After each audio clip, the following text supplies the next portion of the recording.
Hey guys, welcome back to another watch building video. Today I have a very special watch build for you all.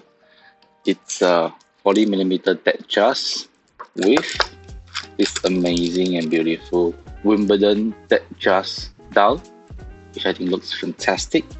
And of course I'm building on a NH35 automatic movement with that complication and pair up with the usual silver Datejust hand. So I'm really excited with this build. Let's get started. Now I'll show some photos of the completed watch, some montage, so you all can see how the final watch will look like.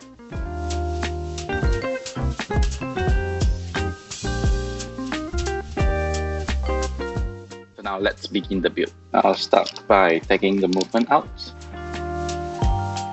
So the first thing to do here is to take out the dial and fit the dial on top of the movement.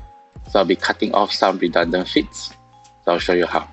And you just need to match the dial fit to the dial fit hole. So to know which dial fit to cut off. So for mapping the dial fit to the movement, I know I need to cut off these two dial fit and leave these two behind to fit the dial on top of the movement correctly. So let's try. So a good practice is always use a marker pen to mark the dial fit that you want to cut, so you don't cut the wrong dial fit. How you actually cut the dial fit is to use a regular plier like this. Just grab the dial fit that you want to remove and twist it back and forth. And it should come off easily. Just like this.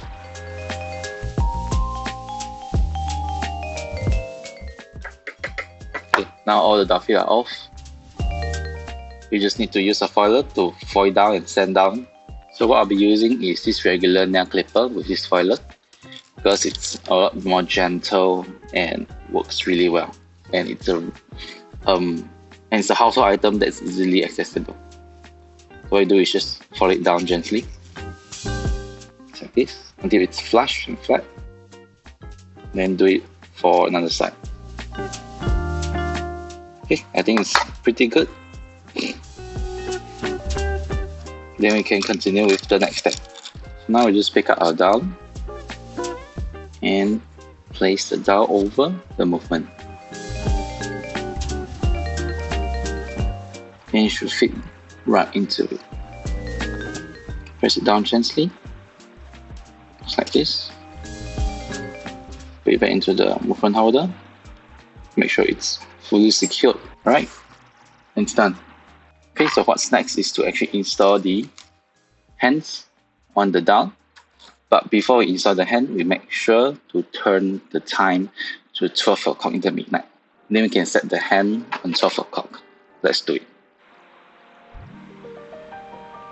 So we just advance the hands until the dead just jump over to the next date. So it's almost there. So we just continue to advance it slowly.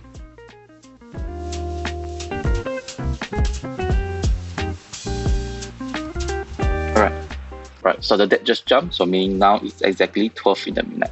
Then we can start installing our hand in the 12 o'clock position. So first we'll be installing the hour hand first. Place it at 12 o'clock in the midnight. So place the hour hand pointing at 12. And then I'll be using this hand presser tool. I'll show you guys in another angle. So the hour hand is already placed at the correct position, pointing at 12 now. So what I'll do next is to use this presser tool to slowly press the hour hand into place.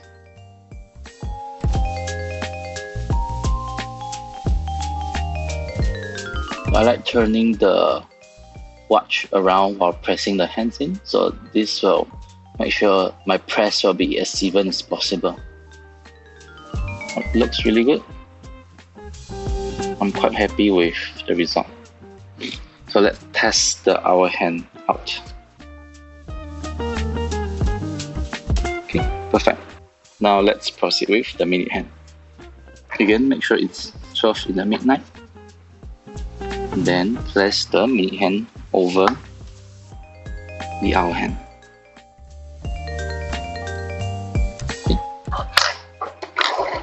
Okay. Set in the correct spot. Now I just use this presser tool to press it down.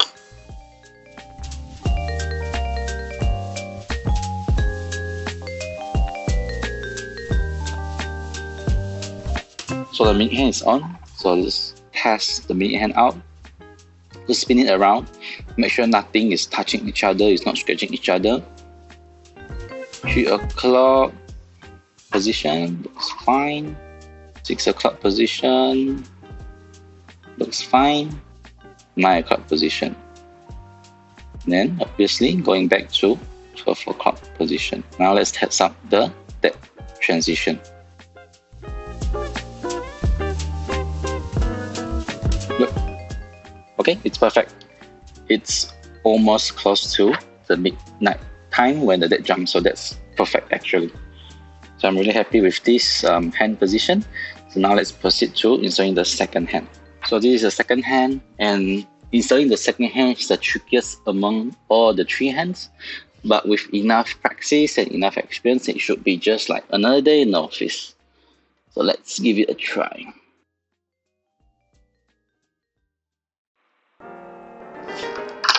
Right, it's on. Now let's put the movement into winding mode, and it's moving. That's perfect. Make sure the second hand is not touching and scratching the minute hand. That's what we are looking for. Let's see. Alright, clears each other perfectly without any obstacles and scratches, so that's perfect.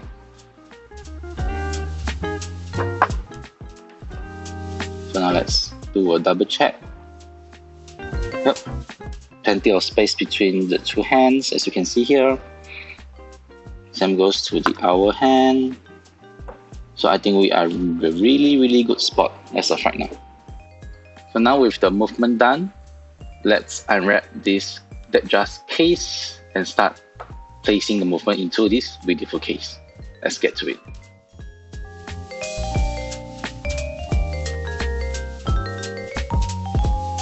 Right now, let's open the case. Then take out the crown. Then we can also take out the gasket for now because we're going to grease it later. So just take it out. Place it into the gasket greaser. Put it somewhere safe for now. And you can also see there's a sort of spacer here. So I'll just place it somewhere safe, which we're going to put it back later. And now we can start placing the movement into the case. So first and foremost is to actually remove the stem from the movement. So how we do it is to flip the movement around. Make sure the movement is in the first mode, which is the normal time running mode. And then press on the lever to release the stem like this.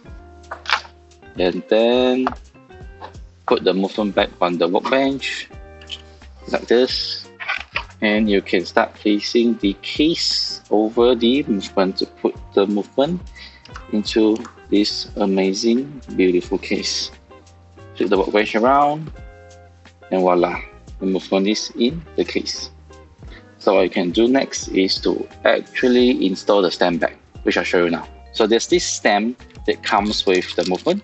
So you just need to take it out, use a tweezer to grab it by the end of it, and screw the crown that comes with the case onto the stem. Don't worry, we'll be cutting the stem later. Now we just want to put the movement back into place. Like this. So now, slowly insert the stem into the movement. Be gentle.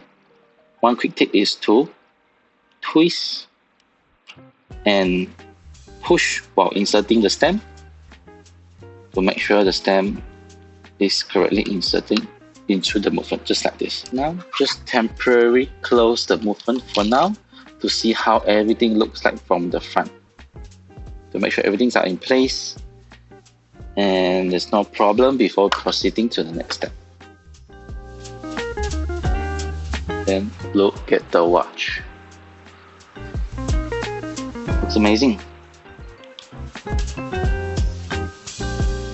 Now, what's next is to actually measure the amount of stem that we need to remove to fit this crown flush to the case. I'll be using a caliper to do the measurement, but if you don't have a caliper, a standard compass stationery will do as well.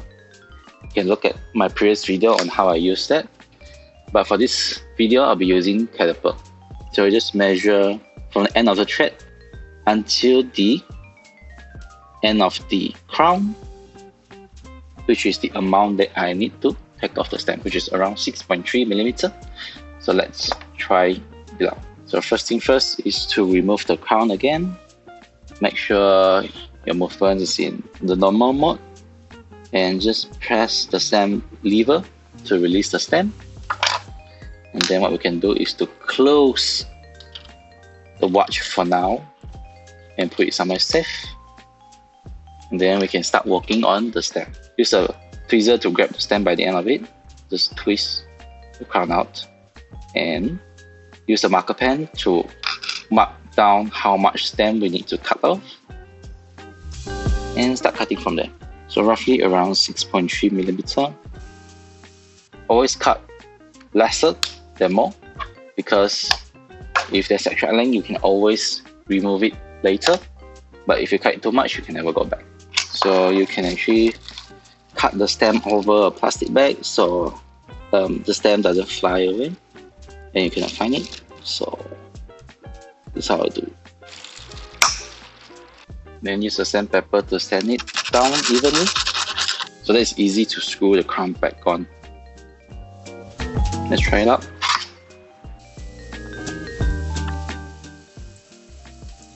Okay, so the crown is in. What I'm doing now is try screw the crown down to see if it comes flush to the case. So I'm able to screw down, so let's see how deep I can go. So this is the maximum I can go.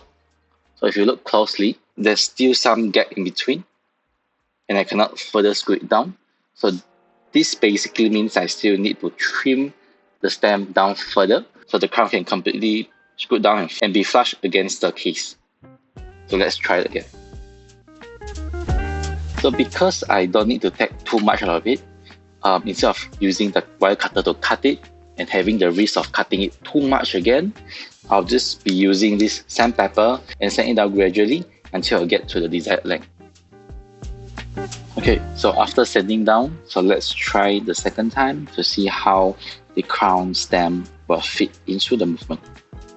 So again, just screwing the crown back to the crown stand, bring the movement back, and try installing it this time around.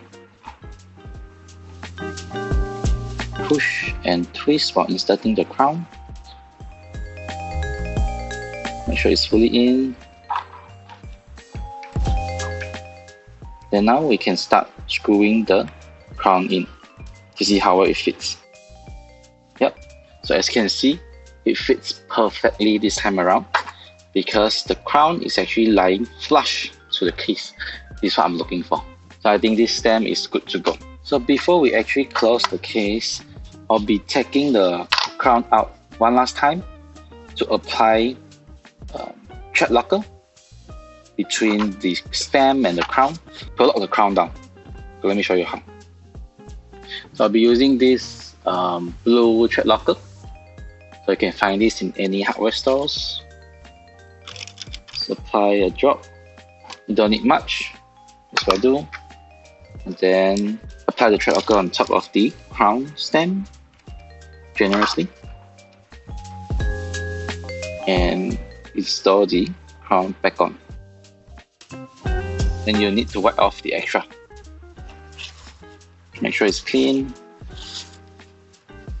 Then you are good to install the crown back into the movement.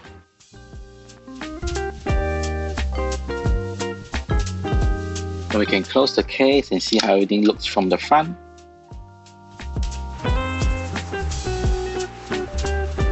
Looks amazing. So don't remember to put the gasket ring back to the case for waterproofing.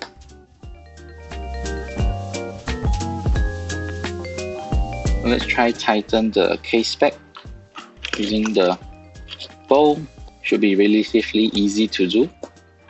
Now it's tight. Make sure the rotor is moving freely in the case.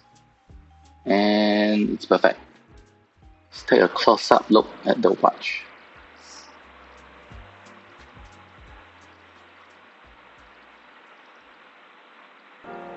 So what's next is to actually put the bracelet back onto the watch, and the watch is completed.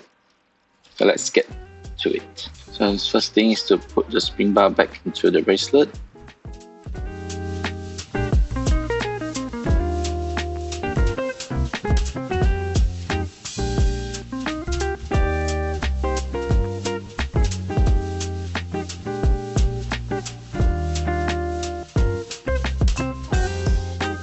Okay, so the watch is done. Look at it, looks beautiful. Right now I'm going to show you guys more photos and more close-up of this watch.